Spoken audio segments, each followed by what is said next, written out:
بسم اللہ الرحمن الرحیم۔ قرآن پاک سورہ البقرہ میں ارشاد باری تعالیٰ ہے، مزید برآں وہ یہود اس جھوٹ کی بھی پیروی کرتے تھے جسے شیاطین نے سلیمان علیہ السلام کی سلطنت کے حوالے سے گڑھ لیا تھا۔ حالانکہ سلیمان علیہ السلام نے کوئی کفر نہیں کیا تھا، بلکہ کفر تو شیطانوں نے کیا تھا۔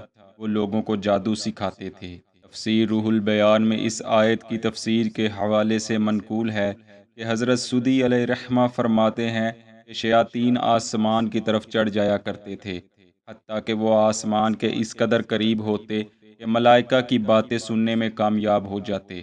ان میں سے وہ باتیں جو اہم واقعات یا موت وغیرہ سے متعلق ہوتی، وہ واپس پلٹ کر کاہنوں کے کانوں میں ڈال دیتے۔ بعض روایات میں ہے کہ وہ یہ باتیں کانوں میں ایسے ڈالتے جیسے پرندے بیٹھ کرتے ہیں۔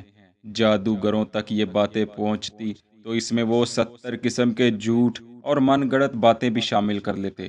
ان تمام باتوں کو لکھ لیا جاتا۔ یہ معاملہ جب عروج کو پہنچا تو بنی اسرائیل میں ہر طرف مشہور ہو گیا کہ جنات غیب کا علم رکھتے ہیں۔ یہ حضرت سلیمان علیہ السلام کا دور تھا۔ آپ نے وہ تمام کتابیں لوگوں کے ذریعے جمع فرمائیں اور ایک صندوق میں بند کر کے کرسی کے نیچے دفن کر دیں، اور فرمایا، میں آئندہ کسی سے یہ نہ سننے پاؤں کہ جنات غیب کا علم جانتے ہیں، کیونکہ غیب کا حقیقی علم تو اللہ ہی کے پاس ہے، اور میں نے جس کو یہ کہتے سنا اس کی گردن مار دوں گا۔ یوں وقت گزرتا رہا اور حضرت سلیمان علیہ السلام کی ظاہری حیات تک یہ سلسلہ تھم گیا۔ آپ کے وصال کے برسوں بعد جب آپ کے پیروکار بھی چل بسے جو ان کتابوں کے دفنانے کی جگہ اور وجہ جانتے تھے، تو ایک دن شیطان بصورت انسان ان لوگوں کے پاس آیا، کہنے لگا، کیا میں تمہیں ایسے خزانے کے بارے میں نہ بتاؤں جو تم ہمیشہ کھاتے رہو تب بھی ختم نہ ہو؟ سب نے یک زبان ہو کر کہا، ضرور بتاؤ، ہمیں اور کیا چاہیے؟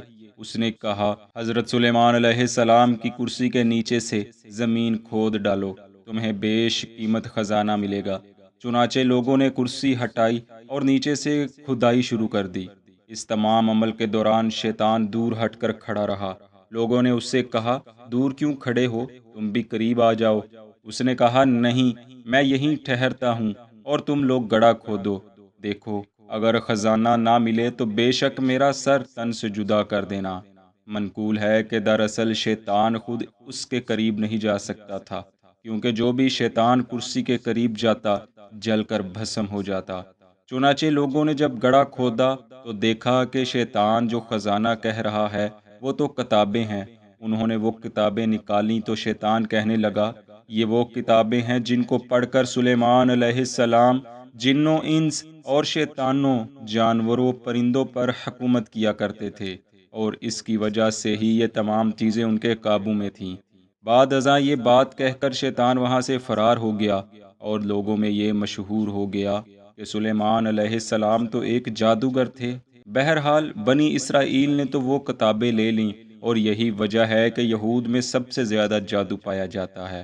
یہ سلیمان علیہ السلام پر بہتان عظیم تھا کہ آپ ساحر یعنی جادوگر تھے، اور نص قرآنی سے یہ بات ثابت ہوتی ہے کہ ساحر کافر ہے۔